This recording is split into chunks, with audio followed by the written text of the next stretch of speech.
Lionel Messi തന്നെയായിരിക്കും ഒരുപക്ഷെ ആ വിതുമ്പുന്ന മുഖവുമായി നമ്മൾ അല്പസമയം മുമ്പ് കണ്ട ലയണൽ മെസ്സി തന്നെയാണ് ഈ ഫൈനൽ ഡേയിലെ ഒരുപക്ഷെ ഏറ്റവും ദുഃഖകരമായ കാഴ്ചകളിലൊന്ന് ലയണൽ മെസ്സിയുടെ വിതുമ്പൽ തന്നെയാണ്.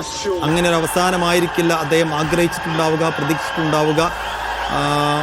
അദ്ദേഹം എല്ലാ പ്രതിസന്ധിയുടെ മുഖത്തും അർജന്റീനക്കാർ ആശ്വാസമായി അല്ലെങ്കിൽ ഒരു രക്ഷകൻ ആയി കണ്ടിരുന്ന ഒരാൾ എല്ലാ പ്രതിസന്ധിയുടെ മുഖത്തും അവസാനമായി ഒരു രക്ഷയുടെ കാലെന്ന് കരുതിയ അദ്ദേഹത്തിന് ഇടങ്കാൽ ഒരു നിമിഷം പോലും ഇന്ന് അർജന്റീനക്ക് തുണയായില്ല എന്നുള്ളതായിരുന്നു ദുഃഖകരമായ യാഥാർത്ഥ്യം.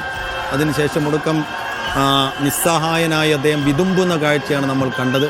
ഇന്ന് അദ്ദേഹം പൂർണ്ണമായി നിസ്സഹായനായതിന് ഒരു കാര്യം, അദ്ദേഹത്തിലേക്ക് പന്തെത്തിയതേയില്ല. പന്തെത്തിയാലേ അദ്ദേഹത്തിന് എന്തെങ്കിലും കാണിച്ചു കൂട്ടാൻ കഴിയുകയുള്ളൂ. ഇന്ന് ആ ലൈനുകളെല്ലാം കട്ട് ചെയ്തു സ്പെയിൻ.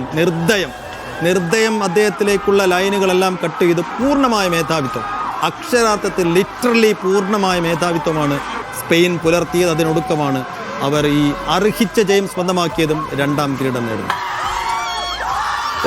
അലക്സ് ബയേന കടന്നെത്തുകയാണ് അദ്ദേഹത്തിന്റെ അർഹിച്ച മെഡൽ എന്ന് പറയാം. വളരെ വിയർപ്പിക്കുകയാണ്. നിക്കോ വരുന്നു.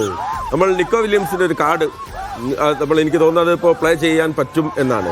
നിക്കോ ഞാൻ ചാമ്പ്യൻസ് എന്നാണ് നമുക്ക് കൊടുത്തത്. ഒരു അദ്ദേഹത്തിന്റെ ഒരു പെർഫോമൻസ്, അസാമാന്യമായിട്ടുള്ള ഒരു അസിസ്റ്റ്